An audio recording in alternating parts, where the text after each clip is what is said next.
dalam satu rapat kabinet terbatas, beliau menyampaikan bahwa saya mendapatkan wangsit pentingnya badan usaha koperasi.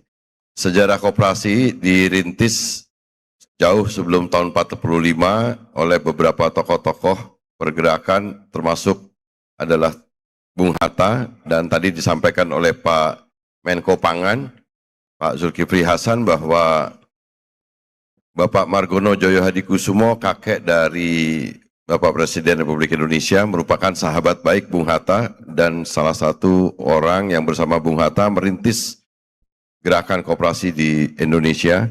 Dan kemudian Bapak Presiden kita, Profesor Sumitro Joyo Hadikusumo, merupakan salah satu pendiri induk koperasi pegawai Republik Indonesia dan pernah mendirikan Bank Kesejahteraan Ekonomi.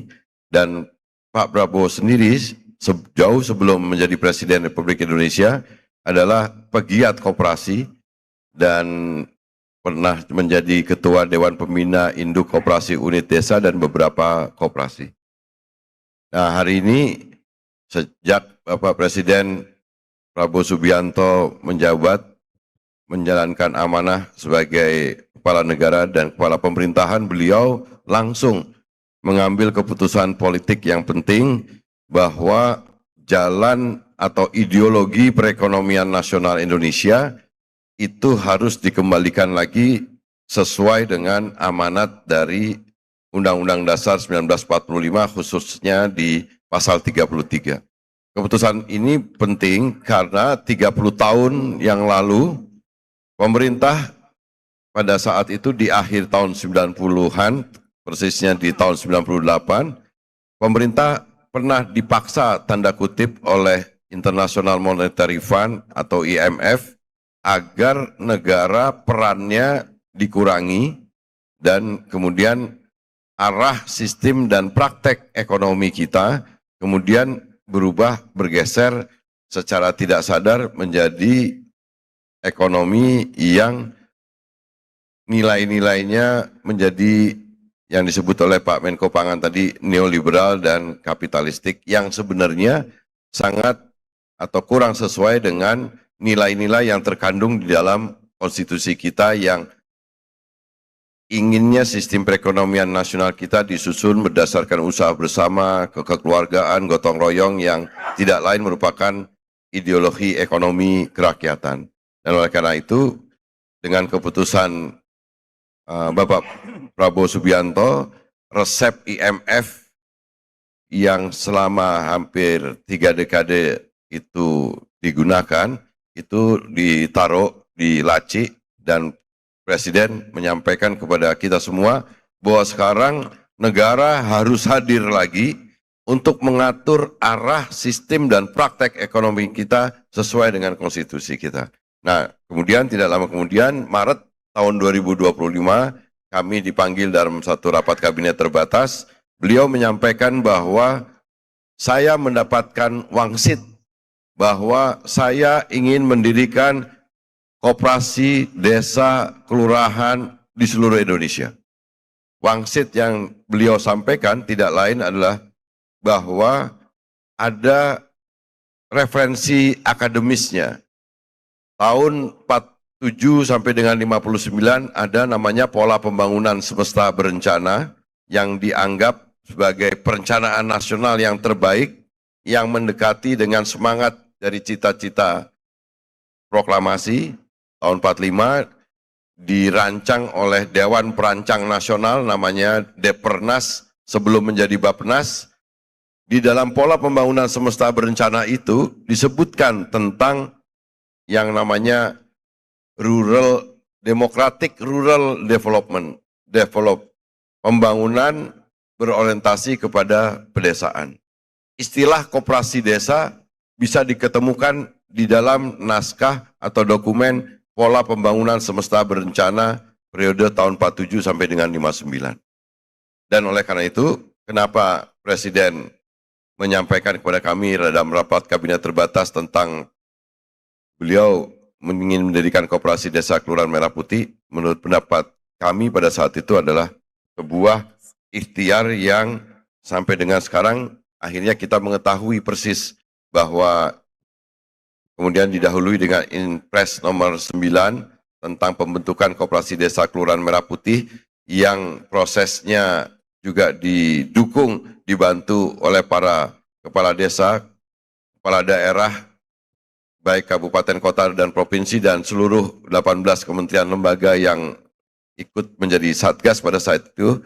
Akhirnya terbentuk 80 ribuan Badan Hukum Akte Koperasi Desa Kelurahan Merah Putih. Untuk itu tepuk tangan buat para ini Pak Laude, Pak teman-teman dari 18 kementerian lembaga bersama-sama dengan kita Pak Hamdi, Pak seperti keluarga, dan dalam waktu yang singkat waktu itu sudah terbentuk. Kemudian Juli kita diminta dikeluarkan lagi Instruksi Presiden nomor 17 tahun 2025 tentang pembangunan fisik gudang, gerai, dan alat kelengkapannya, kemudian melibatkan 12 kementerian lembaga serta Agdinas Pangan Nusantara, dan juga didukung oleh Tentara Nasional Indonesia, dan juga dengan tentu yang tidak kita lupakan adalah peran dari pemerintah dan kepala desa. Dan akhirnya sekarang nanti mungkin Pak Jos selaku Dirut Agdinas Pangan Nusantara bisa menyampaikan update tentang proses pembangunan fisik gudang, gerai, dan alat kelengkapannya. Kemarin kita rapat kabinet terbatas seperti yang tadi disampaikan oleh Pak Menko Pangan adalah dalam rangka mempersiapkan dan mematangkan rencana operasionalisasi dari Koperasi Desa Kelurahan Merah Putih. Dan oleh karena itu operasionalisasi ini menjadi penting karena ini sangat menentukan keberhasilan dari program prioritas nasional yang namanya Koperasi Desa Kelurahan Merah Putih ini. Oleh karena itu, acara seminar nasional ini menjadi penting untuk kita mendapatkan masukan agar proses operasionalisasi Koperasi Desa Kelurahan Merah Putih ini betul-betul bisa sesuai dengan harapan, bukan hanya harapannya Bapak Presiden, tetapi harapan masyarakat. Dan betul-betul nanti kita akan bisa mengukur keberhasilan dari Koperasi Desa Kelurahan Merah Putih ini, manfaat untuk anggotanya, manfaat untuk masyarakatnya, dan insya Allah kita akan bisa mendapati peran andil Koperasi Desa Kelurahan Merah Putih itu untuk memutarkan peredaran uang yang semula oleh Bapak Presiden dianggap perputaran uang itu hanya di kota-kota besar, bahkan lebih tepatnya lagi lebih banyak di Jakarta. Sekarang peredaran uang itu digelontorkan ke desa-desa, dan kemudian masyarakat desa tidak lagi hanya sekedar sebagai objek ekonomi, bukan lagi sekedar sebagai penerima manfaat, tapi sekarang masyarakat di desa dan kelurahan dirubah menjadi subjek atau pelaku ekonomi, dibuatkan badan usaha namanya Koperasi Desa Kelurahan Merah Putih. Sekarang dibukakan akses permodalan. Tidak lagi masyarakat desa, kelurahan hanya menjadi nasabah, tapi mereka diberikan akses permodalan yang ini menjadi pertama kalinya oleh Bapak Presiden. Logika ini yang oleh Bapak Presiden, karena Bapak Presiden selalu menyampaikan, kita tidak percaya bahwa ada teori yang mengatakan pertumbuhan ekonomi yang hanya menghasilkan berapa ratus orang konglomerat itu akan bisa mengucurkan trickle down effect, teorinya itu netes ke bawah. Dan oleh karena itu, karena Presiden punya kekuasaan, beliau sekarang ingin agar semua sumber daya alokasi, sumber daya otoritatif yang dimiliki oleh negara sekarang dikucurkan di desa-desa, di kelurahan, agar masyarakat desa dan kelurahan kembali punya wibawa, kehormatan, dinaikkan derajatnya, dan nanti setelah itu baru pertumbuhan ekonomi itu muncul di desa-desa dan akan meningkatkan pertumbuhan ekonomi secara nasional mencapai insya Allah 8%. Amin. Download Tribun X sekarang, menghadirkan lokal menjadi Indonesia.